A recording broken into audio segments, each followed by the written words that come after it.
Right, now that we've cut this to length, the next step is to gouge. Now this in some ways is the most crucial. In this instance, because it's a radial blade, everything is set up.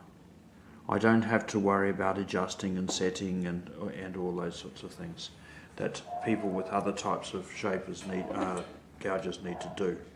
Right, so we position the cane there, these two things lock it in, and then we just push hard on one direction, and you can see little pieces of cane are coming off. I keep doing this until I can feel that no more cane is coming off.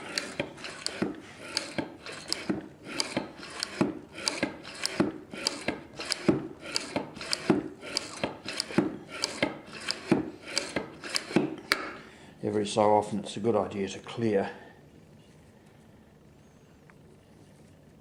so that the blade is at all times coming into contact with the piece of cane you're trying to shape.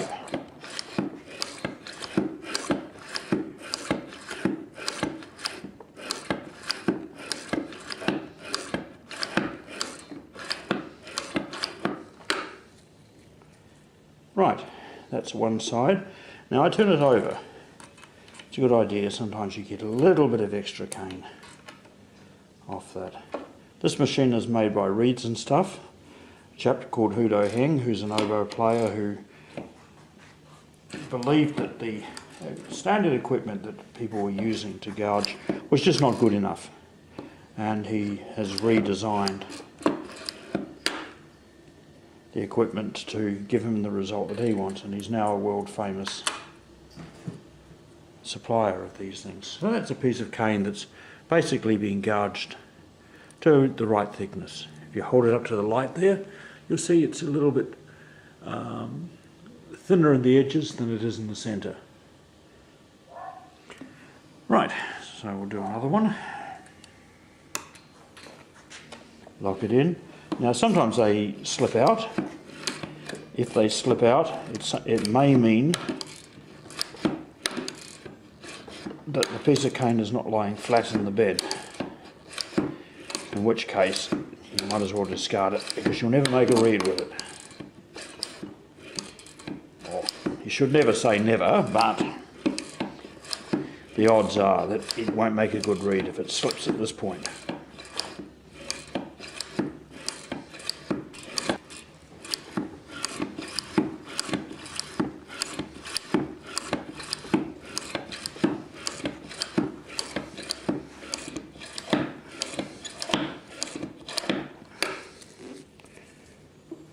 Right, turn it over. I think you expend a fair few calories when you're doing this. See, it mustn't have been very tight at that end. I mean, it must have come up at that end. You can see it split. That piece now is no good.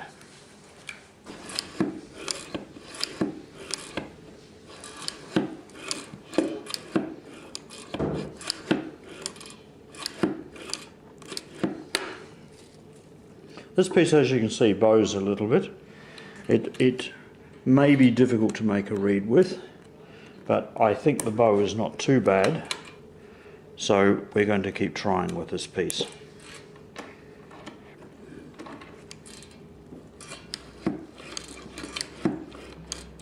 See how it's slipping?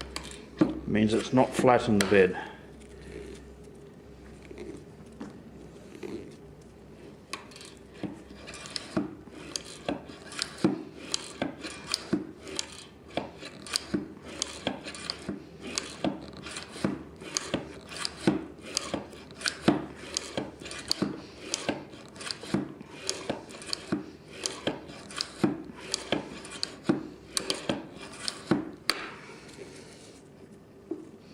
Turn it around. I think the blade is beginning to get a bit blunt too, and in this sort of machine you can turn it 3 times around 3 places so that it will move, and then you have to replace the blade, but they're not cheap, so I probably try and get more out of it than I should.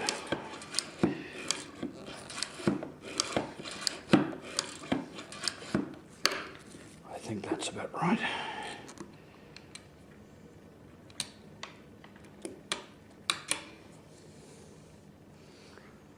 No, it's not. You can see, if you compare it to, say, this piece, you can see there's a lot more cane on this than there is on that. So, I've got to go that little bit further.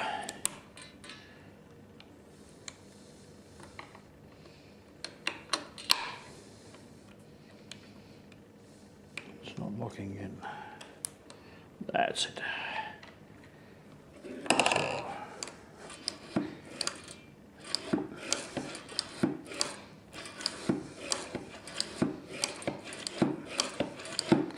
And I thought I'd finished, but there you see, there's a lot more cane still coming off.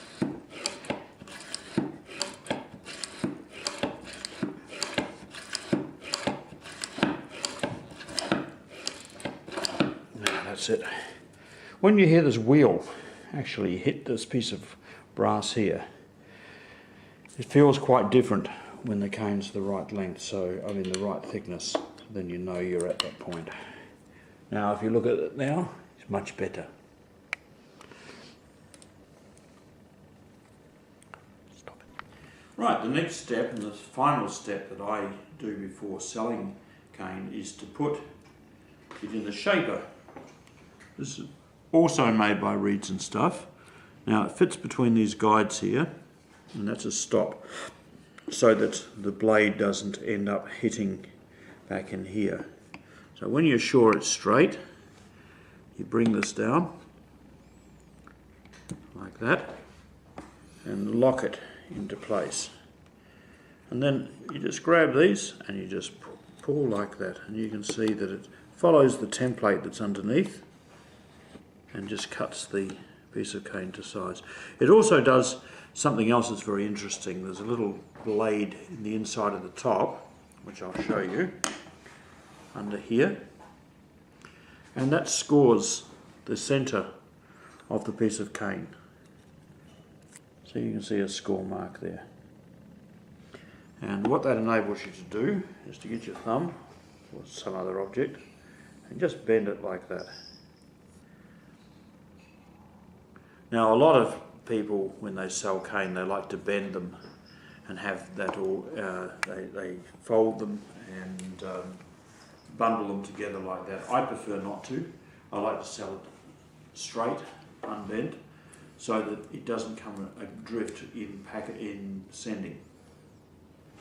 Right, now I'm going to do this in the next one.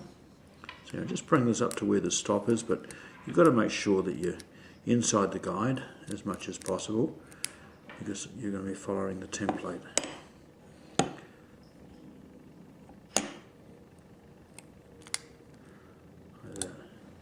Then bring that back to lock. Did you hear that split? Sometimes it will split the cane, but generally it's just the sides. So yeah.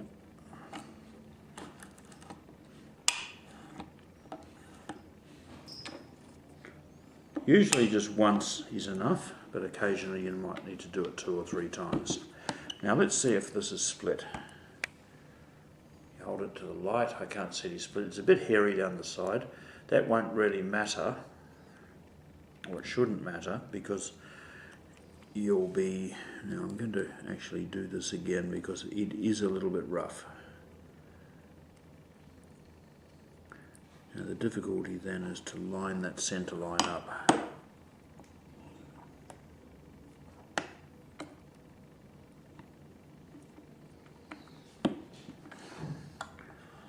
There. That will possibly help it. There's just a few whiskers down the side that can cause problems later on. Yeah, that's much better. That's much better. Again, I can bend that over if I need to. Whoop. But you see this? See that little split there? That means that when I go to make a reed, that's going to split. And so the reed will be no good. So that goes in the discard. Better to know now and to tie it on and get halfway through the reed making process and have something that you've got to throw out. Now this one here, we do the third piece. That sometimes happens, that splitting, if the piece of cane is too wide or the gouge is too deep. There we are.